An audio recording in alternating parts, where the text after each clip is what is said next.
Most of Hong Kong's people are squeezed into concrete canyons, yet there are large areas of unspoiled land in the country parks and in other places that just can't be built on. And on that land, there is more Hong Kong wildlife than you may think would survive, some of which is increasingly endangered, either for profit or because some people consider it just to be a nuisance.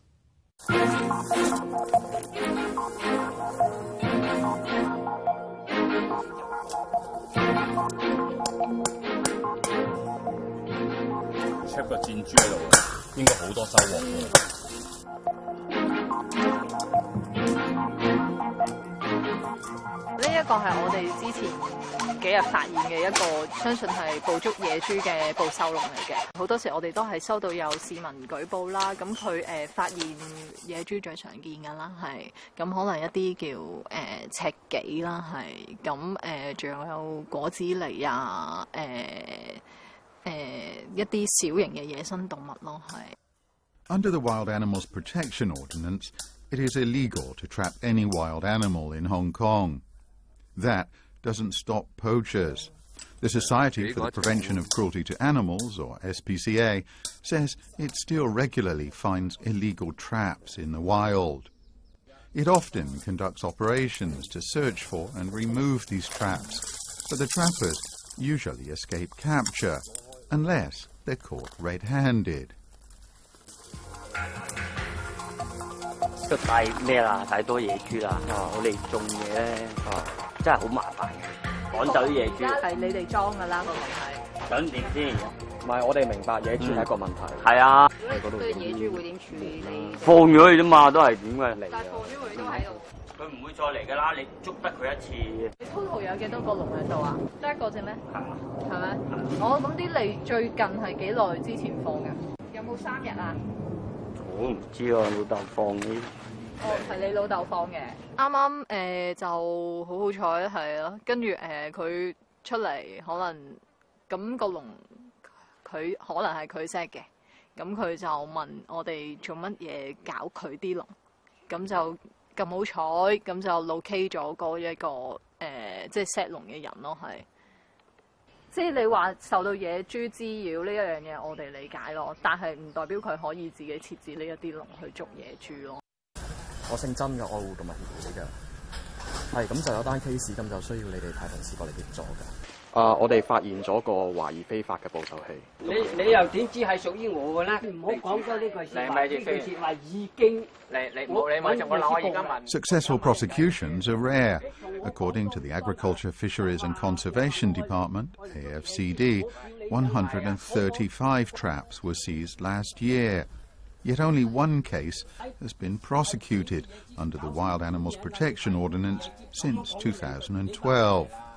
Apart from its own efforts to patrol the countryside, the AFCD relies on the public to report illegal traps. The case was discovered by a member of the public who actually heard him barking or whining or howling, obviously as a result of his leg being caught in a gin trap, which he developed an infection that we weren't able to treat effectively. He also had some nerve damage, so we made the decision we amputate the leg for him. If you look at the individual animals, they can actually suffer a lot in the process of being caught for whatever reason, so they can get injured, and obviously the intent in some of these cases, as we've seen recently, may not be just to capture them, it may actually be to capture them and kill them, and obviously that may be done in a very inhumane way. What's more worrying is the threat to endangered species.